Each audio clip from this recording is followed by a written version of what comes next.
नदी किनारे एक छोटा सा गांव था।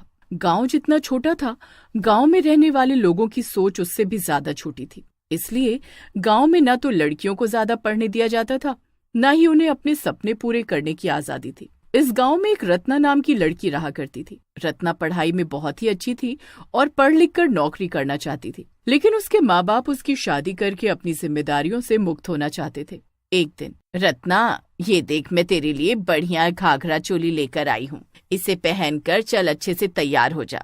तुझे ना देखने के लिए पड़ोस के गांव से लड़के वाले आ रहे हैं। एक बार तेरा रिश्ता वहाँ पक्का हो जाए तो हमारी भी जिम्मेदारी खत्म हो। माँ, मैं आप लोगों से कह कह कर थक गई हूँ कि मुझे 17 साल की उम्र में ब्याह नहीं करना। अरे लड़की हूँ, इसका मतलब ये तो नहीं ना कि मैं बस शादी करके जीवन भर चूल्हा चौका ही संभालती रहूं। मैं आगे पढ़ना चाहती हूँ, कुछ बनना चाहती हूँ। मुझे एक मौका दे दो ना। अरे पढ़ तो लिया तूने।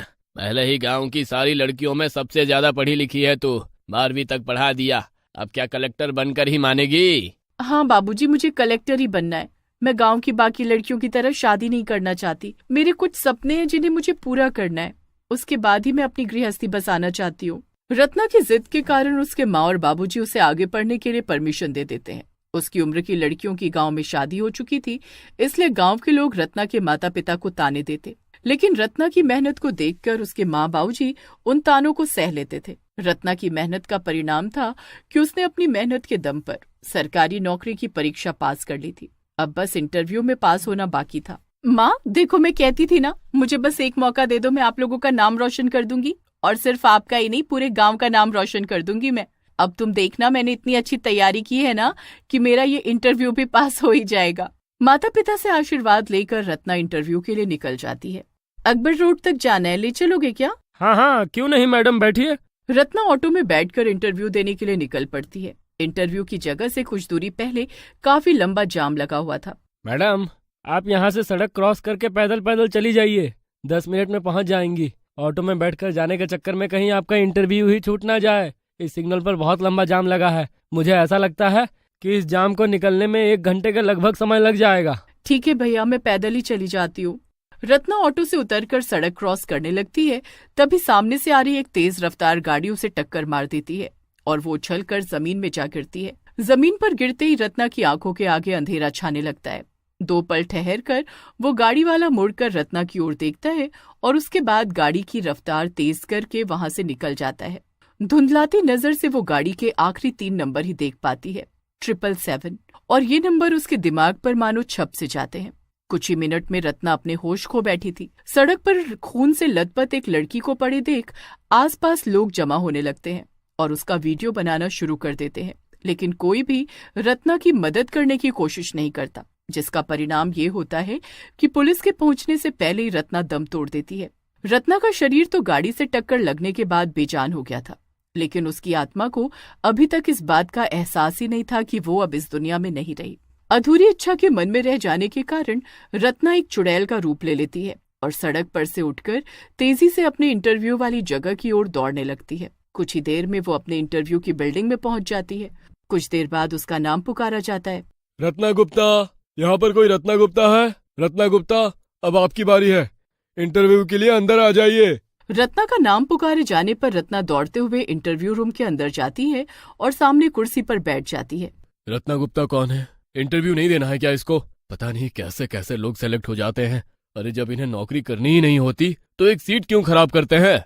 अरे सर, ऐसा मत कहिए, मुझे इस नौकरी की बहुत जरूरत है। मैं आई तो हूँ, प्लीज मेरी तरफ देखिए ना। जाने दीजिए, लगता है रत्ना गुप्ता इंटरव्यू देने आई ही नहीं है। आप अगले कैंडिडेट को बुलाइए। ये कैसे हो सकता है? मैं तो आप लोगों के सामने ही बैठी हूँ ना, मुझे आप देख नहीं पा रहे हैं क्या? आपको मेरी आवाज सुनाई नहीं दे रही है क्या? प्लीज ऐसा मत करिए, इस इंटरव्यू तक पहुंचने के लिए मैंने बहुत मेहनत की है सर, प्लीज मेरी बात सुनिए। रत्ना चिल्लाती रहती है, लेकिन किसी को भी रत्ना ना तो दिखाई देती है, ना ही उसकी आवाज सुनाई देती है। रत्ना रोते हुए उठकर बाथरूम में जाती। वहां जाकर वो जैसे ही शीशे में अपना चेहरा देखती है, उसे एक झटका सा लगता है। अपना डरावना चेहरा देखकर उसे यकीन ही नहीं होता कि ये वही है। तभी उसे अभी कुछ देर पहले हुए उसके एक्सीडेंट वाली बात याद आती है। इसका मतलब मैं मर चुकी हूँ, इसलिए कोई मुझे न देख पा रहा है, न मेरी आवाज सुन पा रहा है। मेरी बरसों की मेहनत, मेरे सपने, मेरे माँ बाप की उम्मीद, सब पर पानी फिर गया। मेरे माँ बाबूजी को तो यही लग रहा होगा कि अभी तक मैंने इंटरव्यू दे दिया होगा, और बहुत जल्द मैं उन्हें अपनी नौकरी लगने की खुशखबरी सुनाऊंगी। लेकिन वो बेचारे तो जानते ही नहीं कि उनकी बेटी अब इस दुनिया में नहीं रही। जिसने मेरी उम्मीदों पर पानी फेरा, मैं उसे छोड़ूंगी नहीं। 2 दिन बाद रात के 10 बजे का समय था। एक गाड़ी तेज रफ्तार से सड़क पर बढ़ी जा रही थी। अचानक ही गाड़ी के सामने एक खूबसूरत लड़की आ जाती है। अरे मैडम, मरने के लिए मेरी ही गाड़ी मिली थी क्या? प्लीज मेरी मदद कीजिए, मैं यहाँ इंटरव्यू के लिए आई थी, लेकिन अंधेरा होने के कारण रास्ता भटक गई हूँ। आप प्लीज मुझे मेरे गांव तक छोड़ सकते हैं? देर रात गए सुनसान रोड पर लड़की को खड़ा देख गाड़ी वाला उस लड़की को अपनी गाड़ी में बिठा लेता है। मैडम, कहाँ जाना है आपको? बस आगे से राइट ले लीजिए, वहीं पर 200 मीटर आगे मेरा घर है। अरे लेकिन उधर तो जंगल है, उधर किसका घर है? आप बस छोड़ दीजिए ना, मैं पहले ही लेट हो रही हूँ। लड़की अपनी बातों में उलझाकर ड्राइवर को एक खंडहर के सामने तक ले जाती है। अरे ये कैसी जगह है मैडम, यहाँ कहाँ जाएंगी आप? ड्राइवर के इतना पूछते ही वो सुंदर लड़की एक चुड़ैल के रूप में बदल जाती है और अपने हाथ को लंबा करके ड्राइवर को खींचकर गाड़ी से बाहर निकाल लेती है। एक्सीडेंट करके मुझे मरने के लिए सड़क पर छोड़ा था ना, अब देख तू तड़प तड़प कर रोएगा, चीखेगा, चिल्लाएगा, लेकिन तेरी मदद करने वाला यहाँ कोई नहीं आएगा। अरे लेकिन मैंने कब एक्सीडेंट किया? चुड़ैल जी, मुझे छोड़ दो। ड्राइवर चीखता चिल्लाता रह जाता है, लेकिन चुड़ैल रत्ना उसका गला दबाकर उसकी जान ले लेती है। अगले दिन सुबह पुलिस को गाड़ी और लाश उसी खंडहर के सामने मिलते हैं। पुलिस अभी ये केस सुलझाने में लगी हुई थी कि 2 दिन बाद एक बार फिर से ठीक उसी खंडहर के सामने एक और आदमी की लाश मिलती है।